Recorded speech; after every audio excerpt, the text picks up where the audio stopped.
Hey everybody, welcome to a new lesson, and today we are talking about alternate picking with the right hand right now. All right guys, so we're talking about alternate picking using our right hand. What is alternate picking? Is basically exactly what you think it would be, alternating your pick with upstrokes versus downstrokes.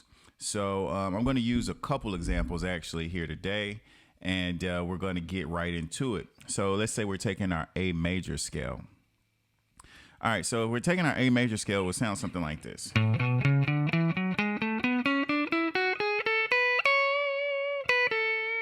Actually, would stop right there, but we're gonna make sure we're using all the strings.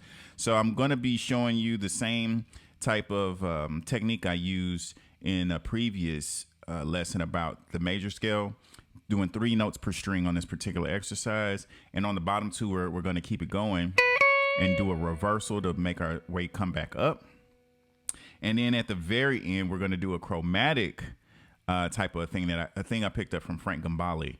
He's an amazing guitar player, and I went through one of his exercise programs, and he utilizes this exact exercise. So I didn't come up with this myself, but I find it very useful. And when I'm practicing scales and developing dexterity and just familiarity with different scales. So what he's doing in his alternate picking is the 3 notes per string, kind of how I see, and then the 2 at the bottom, which is going to help do the reversal to bring it back up, to bring player scale back backwards.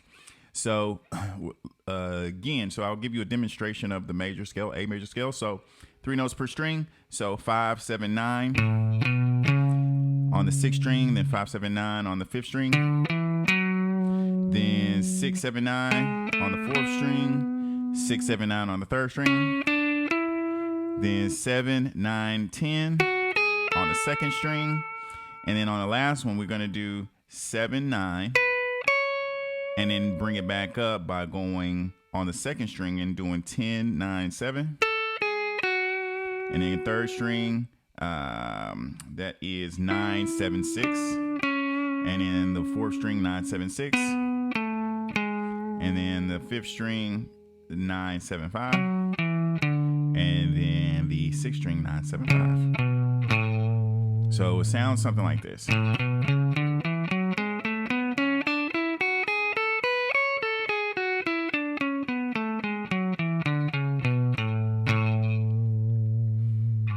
Right? So that's the meat of it, the meat and potatoes of doing this exercise. Now at the end on that last run, I'm on the 6th string, I'm on the 9, then I'm going 7, and then I'm going to go 6, 5. I'm going to do a chromatic movement so it can end on the same time, on the right beat, right, with this exercise. So then it would sound like this.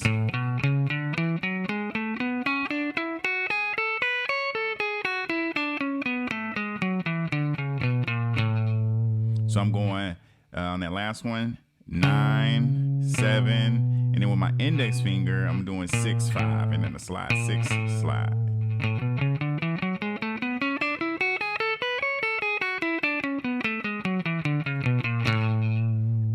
Right. So we're going to implement the chromatic part in there. That's not in the scale, but it works out very well, especially if you were soloing. Chromaticism is always good if you're ending on the right note and on the right beat. So let's introduce that chromaticism right now as well.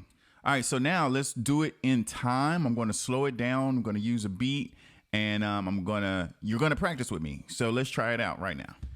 So we'll do like 8th notes on this one. 2, 3, 4.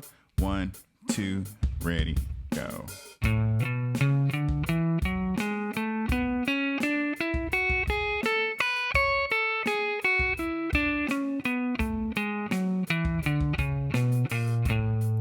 Right? All right, so with that scale, what is the alternate picking? What am I doing with my right hand? Everything that I've been talking about up to this point leads me to the alternate picking. So how do I get really efficient with playing that scale, or any scale for that matter, with alternate picking? So with what we do is, after every downstroke, we do an upstroke. After every upstroke, we do a downstroke. So whether when we're switching strings, we still do the alternate picking. So let's say, for example, on this 6th string, it's 3 notes per string. So I say down, up, down. On the 5, 7, 9, down, up, down. So down, up, down. So my next stroke is going to be an upstroke, except it's going to be on the 5th string, 5th fret. And then I'm doing an upstroke on that one, then down, up. And then on the next string down, I'm doing a downstroke on the 4th string, 6th fret. Down, up, down. And so I'm on a downstroke on that one. Then I'm doing an upstroke on the 3rd string, 6th fret. Then a downstroke on the 2nd string, 7th fret. And an upstroke on the 1st string. So I did an up and down. And now since I'm coming back, I'm going to come back with an upstroke on the 2nd string, 10th fret. And then just whatever I'm doing in that scale, I'm just going to keep it going. All right. So I did an upstroke. So my next one's going to be a downstroke on the 3rd string, 9th fret. All right. And upstroke on that. And then I'm just going to alternate. So downstroke, then upstroke, downstroke. So I'm ending that whole phrase on an upstroke, and it's going to cause me to start the phrase back again on a downstroke, but this time I'm on the next fret up, and then I'm just going to make sure I do whenever I do an upstroke, I do a downstroke right after. So it doesn't matter what string I'm on in this specific case. And then we'll kind of get into hybrid picking later on. I just want you to get the gist of what alternate picking is. Alternate picking is every time I do a downstroke, I do an upstroke right after. So down, up, down, up, down, up, down, up, down, up, down, up, down, up, down, up, down, up, down, up, down, up, down, up, down, up, down, up, down, up, down. Right? So now let's try that with the beat. 1, 2, 1, 2, ready, go.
All right, so this time we're going to go through the scale 8 times. We're going to play it through 8 times, and that's going to be the lesson for today. All right, so 1, here we go. 2, 1, 2, ready, go.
last time.